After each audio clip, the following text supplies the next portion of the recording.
하나님 말씀 시편 43편입니다. 시편 43편 1절에서 5절 말씀 끝까지 끝절입니다. 합독, 한 절씩 들어갑니다. 합독할까요? 시작. 하나님이여 나를 판단하시되 경건치 아니한 나라에 향하여 내 송사를 변화하시며 간사하고 불의한 자에게서 나를 건지소서. 주는 나의 힘이 되신 하나님이시거늘 어찌하여 나를 버리셨나이까? 내가 어찌하여 원수의 앞지르냐여 슬프게 다니나이까? 주의 빛과 주의 진리를 보내어 나를 인도하사 주의 성산과 장막에 이르게 하소서. 그런즉 내가 하나님의 단에 나아가 나의 극락의 하나님께 이르리이다. 하나님이여 나의 하나님이여 내가 수금으로 주를 찬양하리이다. 내 영혼아 내가 어찌하여 낭망하며 어찌하여 내 속에서 불안하였는고? 너는 하나님을 바라라. 나는 내 얼굴을 도우시는 내 하나님을 오히려 찬송하리이더라. 아멘. 이 시편 43편은 42편하고 연결되어지는데 아마 어떤 실수를 했든지 어떤 여러 가지 또 해서 아마 잘라난 42편과 43편은 같다고 봐도 되는데 일단 잘려 있으니까 어떤 자를 때는 또 의미는 있었을 거고 의미 있게 잘랐다라는 그것을 가지고 우리가 43편하고 42편을 구별해서 봅니다. 왜 같다고 보느냐 하면은 이 43편의 5절의 내용, 내 영혼아 내가 어찌하여 낭망하며 내 속에서 불안. 너는 하나님을 바라라. 나는 내 얼굴을 도우시는 내 하나님을 오히려 찬송하려다. 42편 할 때도 너 그 얼굴, 내 얼굴 이랬거든요. 그걸 보니까 42편의 1절에 보니까 11절에 내 영혼아 내가 어찌하여 낭망하며 어찌하여 내 속에서 불안하는고? 너는 하나님을 바라라. 나는 내 얼굴을 도우시는 내 하나님을 오히려 찬송하려. 똑같단 42편 11절하고 43편 5절하고가 내용이 똑같고, 그리고 42편에도 이게 11절하고 5절하고 잘라가지고 내용이 또 똑같아요. 42편 5절하고 42편 11절, 43편 5절하고 내용이 똑같다. 똑같이 넘어오다가 어떤 이유로서 잘렸다. 이렇게 보고 있습니다. 아무튼 여기서 뭔가 강조할 일이 있는데 무엇을 강조하려고 했을까? 42편에서 강조가 다 끝났는데 또 43편에 별도로 강조할 일이 무엇일까 하는 요걸 우리 한번 생각하면서 어찌하여가 여기 지금 4번 나옵니다. 어찌하여 2절에 보니까 나의 하나님이 되신 주는 나의 힘이 되신 하나님이시늘 어찌하여 나를 버리셨나이까? 하나님에 대하여 어찌하여 이라는 거예요. 그래서 내가 어찌하여 원수의 앞지르네 슬프게 다니니까 하나님을 향하여 어찌하여. 2절은 그렇고 5절은 내게 네가 어찌하여 낭망하며 어찌하여 내 속에서 불안하여 하는고? 어찌하여 이런 표현이 4번 나온다. 그래서 요것을 하나 좀 이렇게 부각하려고 해서 잘라난 것이 아닌가 이렇게 보고, 또 한편 우리가 시편이라고 하는 전체를 어떤 방향으로 무조건 있다고 하는 표현 자체만 가지고 이 내용을 참 현재에 맞도록 해석하고 이 내용 가지고 현재에 있는 거하고 접목시키려고 하는 요런 시도, 요 시도 자체를 우리는 거부하려. 이스라엘 백성들에게 시편의 의미가 어떤 의미냐, 이것을 우리는 먼저 생각하는 거죠. 한 편 한 편에 표현되어 있는 것은 좀 이따 우리가 설명하지만은 한 편 한 편에 있는 표현이 분명히 의미는 있을 거지만은 시편이라고 하는 자체가 이스라엘 백성들하고 관계에서 어떤 의미로서 시편이 있어야 되는가. 또 더 나아가서 시편이 속해 있는 시가서, 욥기서부터 시작되는 욥기, 시편, 잠언, 전도서, 아가서 5편. 시가서라고 하는 이 5편이 이스라엘 백성들하고 어떤 의미가 있어서, 그러면 시편은 같은 그 시가서 안에 있으니까 그런 의미 속에서 하나의 시편을 봐야 되는 거고, 그러면 같은 의미에서 시편 안에 있는 43편을 같이 봐야 된다. 그 의미가 뭐냐? 시가서 전체를 성경의 안에 엮고 이스라엘 백성들은 도대체 무엇을 이 시가서를 통해서 자기들이 지금 뭔가 훈련되어지고 뭔가 이 시가서가 있어야 된다라고 하는 어떤 정당성, 어떤 분명한 것을 이스라엘 백성들은 무엇하고 연결해서 요구되어지고 그것을 인정하고 있는가? 성경의 하나님 말씀이다라고 이것을 받고 있을까라고 하는 이 부분이요. 시가서에 되어지는 시가서 해석에는 아주 중요한 흐름이라. 반드시 그걸 짚고 반드시 그걸 일단은 인정을 하고 시편, 시가서 이 모든 것을 통으로 봐야 되는 것이 있다. 저는 그렇게 보는 거예요. 이제 그것을 뭐냐면 시가서를 통해서 이스라엘 백성들은 구약 시절에 이스라엘 백성들은 성경이라는 것이 만들어지지 않은 시대에도 불구하고 이 시가서를 통해서 이스라엘 그 문화 자체에서 역할한 기능이 뭐냐? 그것은 예수님의 말씀 속에서 찾는 거예요. 예수님께서 이스라엘 백성들 되는 유대인들에게 말씀을 남기고 유대인들을 제자 삼았고 유대인들에게 마지막 명령을 남기는데 마태복음 28장 19절의 말씀이나 20절 말씀에 보면은 아버지와 아들과 성령의 이름으로 세례를 주라. 그 다음 마태복음 12장 31절 32절에 보니까 성령을 음하면 안 된다. 성령을 말로 성령을 거역하면 용서를 못 받는다. 성령을 강하게 이야기하고 있고 말씀하고 있고 성령복음 1장 8절에 성령님이 너에게 임하시면 너희가 내 증인되라 라고 하는 이런 구조의 성령님이 중요한 요소에 표현하고 있고 요한복음에는 성령님을 얻으면서 보혜사가 올 거다. 바로 그분이 성령이다 라고 하는 이런 구체적인 설명을 하고 있는데 제자들은 예수님에게 대해서 도대체 성령이 뭐냐? 왜 뜬금없이 성령님을 이야기하느냐라는 표현을 질문을 단 한 곳에서 없다는 거예요. 단 하나. 예수님이 표현한 성령님에 대한 표현에 이스라엘 백성들이 단 한 사람도 거기에 대해서 뭐냐라는 표현이 없다는 거예요. 그렇다면 이스라엘 백성들은 문화 속에서 성령님을 인정하는 훈련이 아주 철저하게 배어있다. 근데 우리는 지금 교회에서는 이거를 놓치고 있다. 그거를 시가서라고 하는 이 시가서 훈련을 통해서 시가서에 나타나는 이 표현을 통해서 이스라엘 백성들은 철저하게 성령 하나님에 대한 표현 그걸 훈련하지 않았겠느냐 하고 우리는 시가서를 자기를 성령 하나님을 훈련하는 이스라엘 백성들의 어떤 교본서 성령 하나님을 어떻게 불렀고 어떻게 표현했다 하는 자기들의 삶 속에서 나타나는 성령 하나님에 대한 표현법으로서 시가서가 자리가 주어진 것이 아니냐. 요 내용을요 아주 딱 정확하게 정해가지고 우리가 성경 해석을 괜히 해석에 단어를 가지고 지금 시대하고 맞춰서 해석하려고 하고 어떤 추석을 하려고 하는 이런 자세보다도 일단 이스라엘 백성 사이에서 시가서가 가지고 있는 의미 예수님과 대화에서 이스라엘 백성들이 성령님을 표현했는데도 불구하고 그 성령님을 거부하지 않은 그 두 가지 어떤 관계 때문에 우리는 시가서가 적합할 것이다.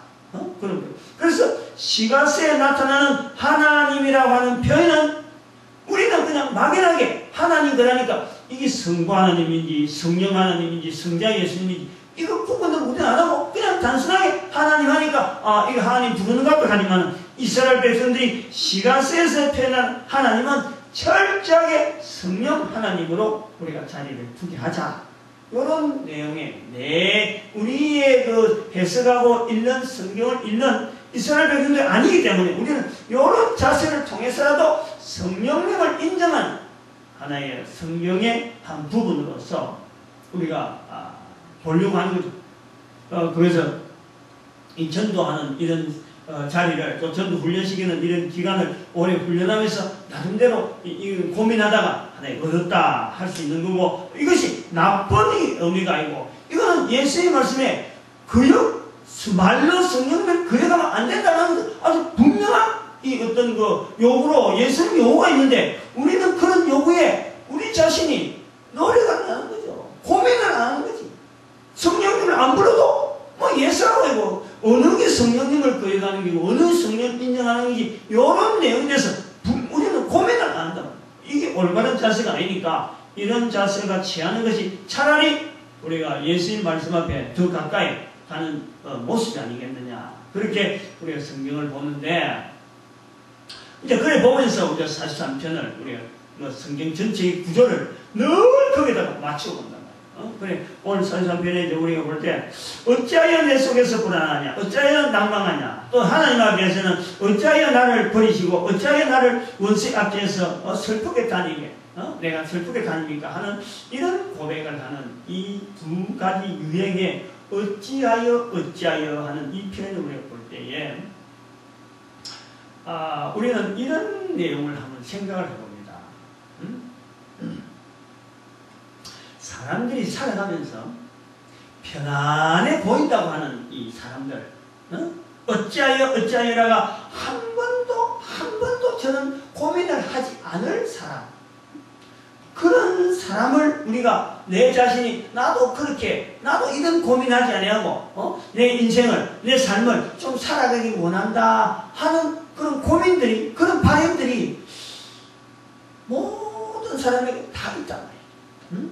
모든 사람은 다 고민하지 아니하고 슬픈 자세로 살아가지 아니하고 좀 기쁘게 좀 힘있게 뭐든지 좀 이래 하면은 탁탁탁 되어지는 자기의 삶에 자기의 걸음에 어떤 만족감을 그리고 그렇지 이렇게 사는 것 인생이다라고 주먹을 불끈쥐고 힘을 낼 만한 그런 인생을 살기를 다 바라는데 찾아보면은 멀쩡한 사람, 아무 고민이 없는 사람까지도 그 속에는 늘 어찌하여 하는 이런 고백이, 이런 끔찍한 이런 내용이 다 있다는 거예요. 다 있다는 거예요. 없는 사람이 없는 거예요. 사람은 모름지기 사람이란 바람은 그렇게 바라고 한 걸음 나아가면은 이제 그런 고민이 사라지겠지. 한 걸음 가면 제가 챘는데 그 인생 전체를 걸어가는 과정에서 어찌하여라고 하는 이런 자기의 고민스러운 모습에서 떠나 있는 것이 한 번도 없다는 거예요. 인생이 그렇다. 내가 그러느냐?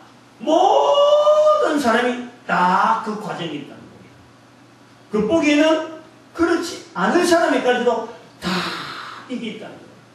이 내용에서 우리는 이 43편의 의미를 찾으려는 거예요.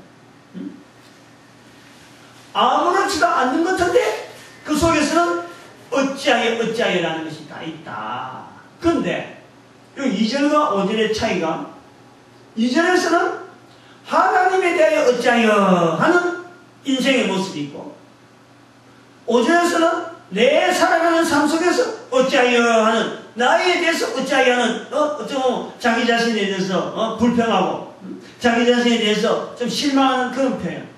또 2절에는 자기가 신앙하는 하나님에 대해서, 즉 우리는 성령님이라고 부를 때 성령님에 대한 표현으로서 어찌하여 하고 이렇게 부르는 이런 관계를, 우리 두 가지를, 하나의 부류를, 우리 인간 전체의 내면적인 부분을 하나에 축소시켜서 두 가지 부류를 설명하고 있다. 그것을 우리가 43편의 자리를 한번 열어놔 볼 수가 있다는 거예요. 그랬을 때에 우리가 볼 때 사람한테서 내한테서 어찌하여 하는 이런 사람은 여기에서만 머물고 있는 사람이 있을 수가 있고 하나님한테 어찌하여 하면서 자기 자신에게도 어찌하여 하고 하는 사람이 있어요. 그런데 내한테 어찌하여 하는 정도까지가 하지 아니하고 항상 다른 사람한테 어찌하여 하는 사람도 우리가 찾아볼 수가 있는 거죠.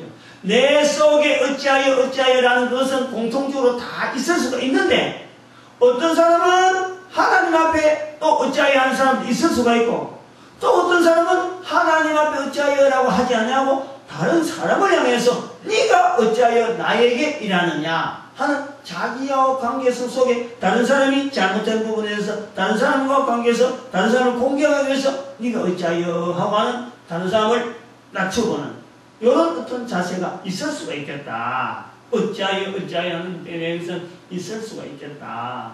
근데 이제 그런 염두에 두고 오늘 본문은 어찌하여 하는 중에 하나님 앞에서도 어찌하여 하는 이 사람, 요런 사람에 대해서 지금 여기 43절은 표현하고 있으니까 43편에서 표현하지 않는 하나님을 부르지 않으면서도 다른 사람에게 어찌하여 한다든지 자기한테만 어찌하여 하는 이런 사람에 대한 내용은 일단은 제외되어 있다 하는 것을 우리는 염두에 두어야 된단 말이에요. 염두에. 모든 인간을 다 개척해서 어찌하여라는 표현 속에 다 집어넣되 43편은 그 중에서 하나님 앞에서 어찌하여라고 부를 수 있는 어떤 당당한 자신의 모습이 있는 거고, 또 사람한테 자기 자신에게도 하나님 앞에 어찌하여 하는 자기 자신을 불구하고 자기 자신을 살펴볼 때 이 뭔가 부족한 부분이 있는 그것을 발견하면서 고민하고 있는 어떤 내면적인 부분에 한 모델을 지금 정해서 나타내려고 하는 거다. 이렇게 본다는 거예요. 그런데 이렇게 보는 사람 속에서도 하나님을 향하여 어찌하여 하는 이런 사람, 자기 자신에도 어찌하여 하는 이런 사람 중에서 우리가 또 서로 간에 대립되어 있는 관계를 또 보는 거예요. 대립되어 있는 관계. 똑같이 그 내면적으로는 하나님을 향하여 어찌하여라고 부르고, 또 내면적으로는 또 자기 자신에게 어찌하여라고 부르는 사람들 중에서도 이 사람과 사람 사이에서 서로 대립되어 있는 이 관계도 있을 수가 있다. 이거예요. 있을 수가 있다. 여기 표현하는 이 표현에서 내 원수, 즉 하나님의 나라를 판단하시되 경건치 아니하는 나라에 향하여 내 송사를 변화하시고 하는 이 표현에서 이 똑같이 하나님을 경외한다 하면서도 똑같은 자기 자신에게도 어찌하여 하고 자기의 경건을 나타내는 사람들 중에서도 사람끼리의 대립이 있는, 즉 경건치 않은 나라라고 하는 상대방을 향해서 바라보는 시각을 가진 사람, 결국에는 그것은 뭐냐면 서로 상대가 대립되는 관계다 이 말이에요. 그런 관계입니다. 그래서 그걸 이전에는 어떻게 표현합니까? 주는 나의 힘이 되신 하나님이시거늘 어찌하여 나를 부르셨나이까? 내가 어찌하여 원수의 앞전에 내 슬프게 다니나이까? 하는 이 원수라는 것, 아까도 경건치 않나라는 자체로 사실은 그 자신은, 그 사람은 하나님을 향하여 얻지 않은 사람일 수도 있고 자기 자신에 대해서도 똑같은 상인데 서로를 향해서 원수라고 보는 사람, 이럴 수가 있다. 좀 상당히 깊게 내용이 들어가고, 이거는 일반 예수님을 모르고 하나님을 부르지 않는 사람의 입장 수준이 아니고 대단히 깊은 우리 내부적인, 정말로 교회 안에, 또 교회 안에도 비슷한 신앙, 또 만약에 전도자면 전도자끼리 서로 간의 갈등을 느끼는 이런 모습을 보여주고 있는 거란 말이에요. 그럴 때에 하나님은 어느 편에 만약에 어찌하여 하나님하고 나를 부른다는데 그 상대가 똑같이 대립하고 있는 상태에서 어떻게 하나님께서 어느 편을 들어서 그래 니는 내 편이라고 손을 들어주겠느냐, 이거는요 굉장히 난센스예요. 이런 걸 갖고 질문하면서 예를 들면은 2차 대전이냐, 독일 하나님을 안 믿는 사람이냐, 하나님을 철저히 신봉하는 나라, 국가적으로 볼 때는 오히려 영국보다 더했지. 영국, 독일, 영국, 프랑스 2차 대전의 그 갈등을 보면요, 영국하고 독일 같은데 그래서 원수라 서로 막 폭탄을 하는 거예요. 그래서 하나님 우리나라 도와주세요, 하나님 우리나라 승리하게 해주세요. 하나님 볼 때는 어느 편을 도와주는 것이 하나님께서 우리를 도와주셨다, 상대방은 원수니까 저 사람들은 벌을 받아 마땅하다, 이렇게 갖다 댈 수가 없는 거예요. 어떻게 갖다 대겠어? 또 영국과 프랑스와 독일, 여러분 이 유럽에 있는 강대국 중에서 이 영국, 프랑스, 독일은요 대단한 이 어떤 그 알력관계가 있는, 오래전부터 굉장한 골이 깊어 있는 나라. 근데 그 전부 다 우리가 볼 때는 다 기독교 국가야, 기독교. 그러나 우리가 일본하고 대하듯이 저 세 나라는 영국과 독일과 프랑스는 아주 묘한 삼각관계가 계속 되어서 그 주변 나라가 그걸 아는 거죠. 그러면서 그 묘한 관계성 속에서 지금 유럽연합이라 해서 지금 어떤 관계를 이루고 있는 그런 얘기예요. 이런 것을 우리 개인의 관계도 분명히 있다. 그걸 가지고 제가 이 시간에 예화를 들면서 또 지난 시간에 예화를 든 것에 대해서 잘못된 부분을 분명히 나타내고 정리를 하려고 해요. 여기 이제 자료가 하나 있는데 이 서울 그 강북제일교회에서 지금 이 세 번째 얘기 왔습니다. 세 번째 왔는데 강북교회 이름으로 세 번째 왔단 말이에요. 이 첫 번째하고 두 번째는 강북제일교회가 가지고 있던 그 황영택 목사, 황영택 목사 편에 드는 사람이 보낸 자료라. 그것 듣고는 황영택 목사를 몰아내려고 하는 또 총회 결정 이런 부분이 도대체 이게 있을 수가 있느냐 하고 제가 그동안에 말씀을 드렸어요. 그런데 이 강북제일교회 오늘 이 자료는 황영택 목사를 반대하는 사람이 황영택 목사 편에 있는 사람이 전국교회에다 두 번이나 보내고 하니까 자기들에 대한 교회에 대해서 왜곡되어 있다. 자기들은 가만히 있어갖고 뭐 총회 결정만 따라가면 뭐 여러 가지가 풀릴 줄 알았는데 총회 결정은 났지만은 여론이 지금 자기들한테 안 좋으니까 오히려 그거에 대한 해명 요거 내용으로서 첫 번째하고 두 번째 내용하고 이 세 번째 내용은 보낸 사람이 있다는 거예요. 첫 번째, 두 번째는 문제가 되어 있는 황영택 목사 편에서 보낸 황영택 목사를 옹호하는 총회 결정에 대해서 잘못됐다라고 하는 이 내용이고 이 사람들은 총회 결정을 따라가면서 황영택 목사가 왜 우리가 황영택 목사를 이렇게 교회 심판에다 얹었느냐 그 설명을 하고 있는 두 가지 내용을 제가 보통 때는 이런 자료는 버리는데 첫 번째, 두 번째 할 때 내용 자체가 좀 애매해갖고 이상하게 그건 안 버리고 놔놨어요. 책꽂이 밑에 꼽아놨. 두 번째 왔을 때도 또 꼽아야 이제 세 번째 와서 이는 세계를 같이 보는 거예요. 내한테는 세 자료를. 도대체 이게 뭐 이러다 세 번이나 오느냐. 사실 처음에 이거 받을 때 좀 신경질 좀 났어요. 뭐 이렇게 자꾸 보내느냐. 근데 내용이 전혀 다른 내용으로 왔는데 황영택 목사 강북제일교회 아주 교회가 어마어마하게 컸던가 봐요. 수가 거의 6,000명 정도 가까이 되는 강북 지역에서 아마 대단히 큰 우리 교단의 그런 교회였는데 황영택 목사라고 하는 그분이 지금은 목사가 아니죠.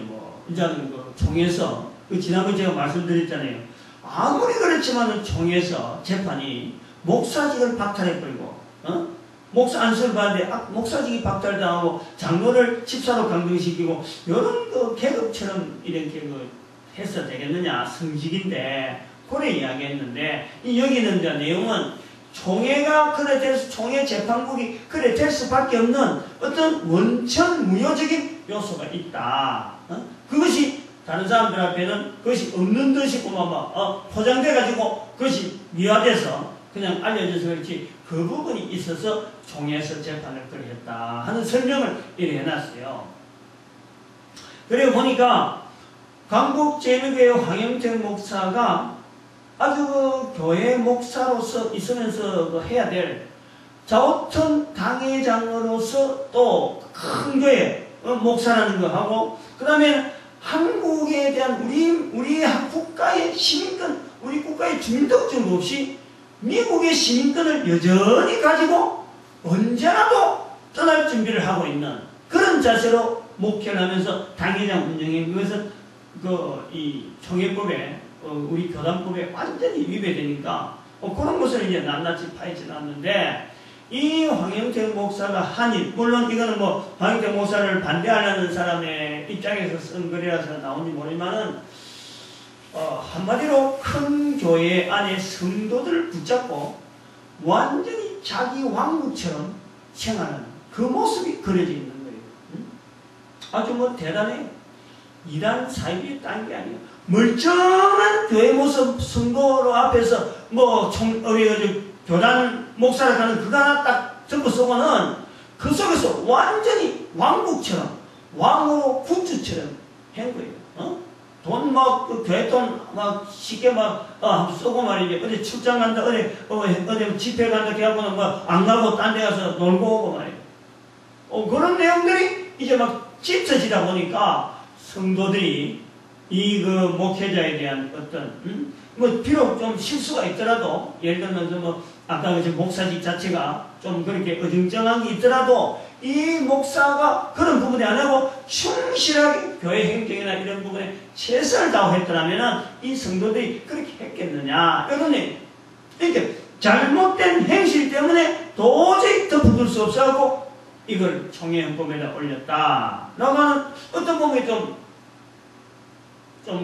근거가 이 세 번째 이 내용이 보다 앞에서 온 내용보다도 보다 좀 객관성이 있고 방향 자체가 바르게 잡아나는 그런 거로 봐서 지금까지 제가 두 번인가 세 번인가 강북 제일교회에 대해서 한 내용에 대해서 지금 여기 해명해 드려야 돼요.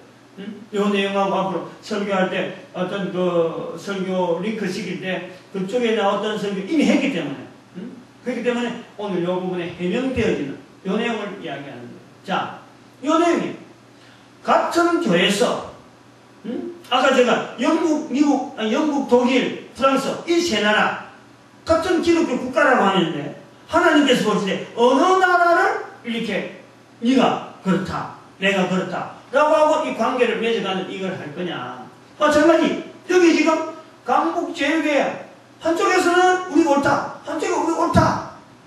저들이 악한 사탄이다, 여기가 악한 사탄이다. 서로 간에 대립되어 있는 이런 상황에 우리가 볼 때 도대체 하나님은 어느 편을 들어서 손을 들어줄 것인가? 똑같이 자기들 옳다라고 할 때 이 부분이 우리가 고민이잖아요. 지금 여기 43편에 대해서 우리가 그 시각을 바라보자는 거예요. 그 시각을. 그러면은 하나님이라 부르는 우리가 하나님에 대한 이 어떤 신앙의 어떤 대상으로 부를 적에 이 신앙의 대상으로 부르는 그 신앙의 대상으로 하나님하고 부를 적에 성부 하나님으로 부르면서 이런 문제를 갖고 있는가 하고 성자 예수님이라고 하면서 부르는 거하고 성령 하나님이라 부르는 것은요, 이게 완전히 다른 거예요. 기대하는 자가 완전히 다른 거예요. 그렇지 않으면은 예수님께서 왜 나는 부인해도 좋지만은 그에게 좋지만은 왜 성령님은 그에 가면 안 된다라고 했을까? 왜 아버지와 아들과 성령의 이름이나 이런 분명한 구분을 했을까? 마지막으로 왜 성령복음 1장 8절에 왜 성령이 임하시면 라고 했느냐 말이야. 왜 성부 하나님이라 말씀 안 하고 왜 성령이 임하시면 했느냐. 우리가 여기 대해서요 시가서를 할 때 이 시가서를 할 때 부르는 호칭에 대해서 성령 하나님을 훈련하는 거다 이런 자세가요 엄청나게 중요하다는 거예요. 성경의 흐름을 완전히 바꾸는 시각이 나오는 거예요. 우리는 단순히 성경을 글로 읽고 되어지는 사건 기록된 내용에 현재적으로 맞춰가는 하나의 설교 자료, 안 그러면 내 신앙의 점검표 이 정도로 알지만 이 성경은 그렇지 않다는 거예요. 기록하게 하신 성령님께서 이 시가서를 기록하고 허용할 때에 분명히 성령 하나님께서 허락된 분야가 있다면은 바로 성령 하나님에 대한 표현을 다양하게 훈련하게 하시는 섭리가 있지 않았겠느냐. 우리가 볼락하는 그런 자세다. 그런 자세로 우리가 이 내용을 본다 그럴 적에 과연 어느 편에 부르는 그 하나님이 손을 들어줄 거냐. 둘 다 똑같이 놔두지 않을 거 아니에요. 뭔가 하나는 잘못됐다, 하나는 옳다라고 하는 이 판정을 하게 될 때에 어느 편을 보고 그게 법이 있고 이런 건 일단 두 분 나가고도 누가 잘했다 누가 못했다라는 것을 일단 접어놨고라도 아무도 거기에 타치할 수 없는 그런 것 됐을 적에 누가 어느 편에다가 과연 손을 들어줄 것이냐 라는 것에 대한 우리의 시각, 우리의 훈련 그걸 지금 요구하고 있다. 43편이 뭘 원하고 있겠어요? 무엇을 원하고 있겠어요? 똑같은 상황인데. 하나님 아니면 도무지 가릴 수 없는 그런 상황인데, 우리 사람이 볼 때, 저 상황은 틀림없이 한쪽이다, 틀림없이 한쪽이다, 라고 말할 수 있는 그 근거가 뭐냐, 이 말이에요. 지금 이 43편을 제가 해석하려고 하는 그 포인트는, 사람으로서는 도무지 표현 안 나는데, 분명히 그게 잣대를 딱 갖다 댈 수 있는 그것이 뭐냐. 그것이 시가스의 힘이다. 뭐를 이야기하는, 즉 어느 편이 될지 나는 모르지만요, 분명한 것은 성령님의 열매가 드러나는 조직이 있을 거고 그 단체가 있을 거예요. 그럼 성령님이 하시면은 성령님을 통해서 반드시 드러난다. 우리가 그렇게 볼 수 있단 말이에요. 어느 한편에 하나님께서 그 벌을 주고 어떻게 들어주고 하는 그런 것을 기대하는 보다도 어느 한쪽이든지 성령님을 인정하는 쪽, 어느 한쪽이든지 성령님의 분명히 붙잡아오고 성령님을 의지해서 나아가는 자가 있다면, 나아가는 어떤 편이 있다면 바로 그가 하나님께서 들어주시는 손을 들어주는 쪽이다. 그런데 둘 다 만약에 성령님을 인정하지 않는다, 그럼 사라지는 거예요. 사라지는 거예요. 이것이 우리가 성령님에 대한 훈련이란 말이에요. 이스라엘 백성들이 되어지는 사건들 속에서 여러 상황, 여러 경우를 만났는데, 어느 편을 손을 들어주고 어느 편을 말해내, 이런 것은 너무너무 많다는 거지. 이스라엘 백성들이 늘 하나님을 바라고, 이스라엘 백성들이 늘 하나님을 이래 나타내는 사람들인데, 이스라엘 백성들 간에 의견 다툼이 났는데, 그게 뭔가 증거도 없고 객관적인 자료도 없고 이게 뭐 어떻게 판정하기 힘들 때에 도대체 뭘 의지하고 저들에게 단안을 내려줄 거냐, 방향을 정해줄 거냐. 어느 한편이든지 성령님을 인정하면서 성령님의 열매를 드러나기를 간절히 삼아는 그 편이 바로 하나님께서 역사하시가지고 옳은 방향으로, 좋은 방향으로 나타날 것이다. 이런 것을 가지고 있을 적에 여기에 어찌하여 하는 이 고민이 이제 힘을 얻는 거예요.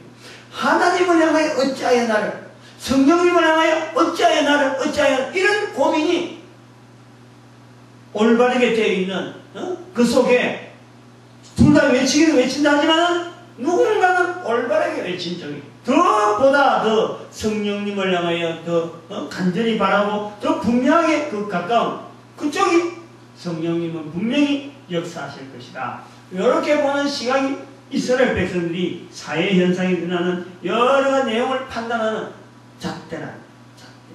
그 잣대 훈련에 이스라엘 사회 생활 속에서 나타나는 어떤 그 통치, 하나님이 함께 하시면서 하나님이 지혜대로 이렇게 사물을 바라보라는 어떤 그 잣대로서 성령님을 의존하고 성령님을 의지하면서 나타내려고 하는 이런 이스라엘 백성들의 그 훈련이 시편에 녹여져서 43편이라는 이런 글씨가, 이런 그 문장이 우리에게 주어지지 않았느냐 보는 거예요.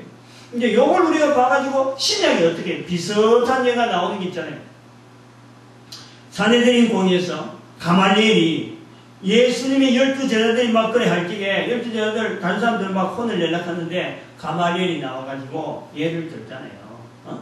하나님이 하지 않으면 죽어서 기다, 사라질 거다. 괜히 공의가 따라가지고 하나님이 하신 일에 반대되는 일을 하지 않도록 해라. 놔두라는 거야. 놔두라. 얼마나 적용이요 분명한지 그 사람들이 그 말을 옳게 여기고 받아들여요. 그건 뭐냐, 평소에 그렇게 해왔기 때문에 그걸 받아들이는 거예요. 가말리엘 자체의 말이니까 그런 게 아니고 그 사람들이 보는 훈련 시각, 즉 성령님을 인정하는 훈련이 보편적이니까 그걸 그냥 받아들였다. 우리가 그렇게 보는 이 43편의 내용을 우리가 본다. 그래서 우리가 그 강북제일교회 그 관계된 사람이 지금 한 4,000명 정도가 예배를 드리고 있다. 막 이런 이야기는 한 5, 6,000명 되다가 떨어지가지고 4,000명은 여전히 교회 나오니까 이런 되는데, 다행인데 4,000명 다니면 뭐하고 5,000명 있어 거예요. 응?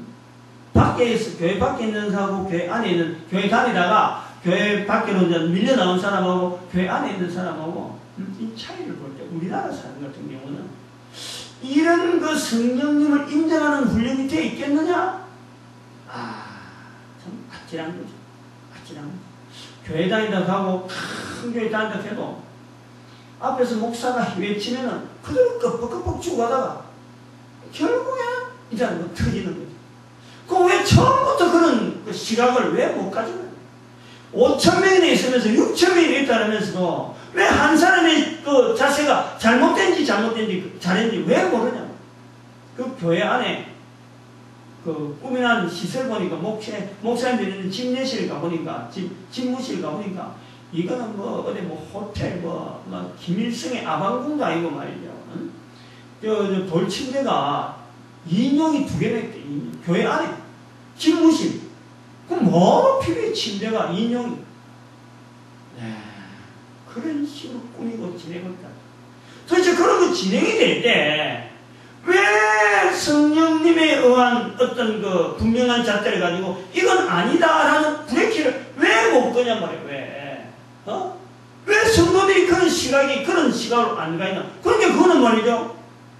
목사 보고 나무라기보다도 자기 자신들이 우리가 지금까지 신앙생활하는 것에 헛했다. 신앙생활이 잡혀가면 잘못되는 거예요. 완전히. 다시 말하면은 이 성령님이 하시는 일을 알아보는 참 환경은요. 지금 우리에게 주어진 것은 뭐 유대인들처럼 이런 삶이 이런 텍스트를 성경을 만들면서 주어지는 그런 이런 삶이 아니라니까. 성령님이라는 게 우리에게 주어지는 것은 바로 예수의 말씀 따라서 성령이 너에게 임하시면 전도하는 현장에서 성령님의 역사가 지금 또 일어나게 되어 있는 거예요. 우리가 그걸 알아야 돼요. 그래서 전도하는 현장이었다 보니까 결국에는 교회가 껍데기는 거기 있더라도 사람은 그래 많이 모이더라도 완전 엉망으로 갈 수밖에 없는 거예요. 다른 사람한테서 뭐 손가락질 할 것도 없고 황영태 목사 보고 엉터리도 아니다 이런 말할 필요 없고 자기 자신들이 1,000명, 2,000명 되는 그 숫자만 믿고 바른 신앙인 줄 알고 여기 왔던 그 컴컴한 거리에 걸어왔던 자기 발걸음 그것이 오히려 하나님 앞에 고백이에요. 그 어찌하여 그래 자기 자신을 향해서 어찌하여 잘못된 걸음을 걸으면서 왔다는 거죠. 그런 걸 인정해서 또 회복하시는 하나님의 놀라운 성대 앞에 그런 고민, 그런 아픔을 통해서 회복하시니까 그 회복을 통해서 좀 바른 신앙할 수 있는 그런 강국 제일교회가 되어야 되고 바로 그것이 우리에게 그걸 위해서 우리가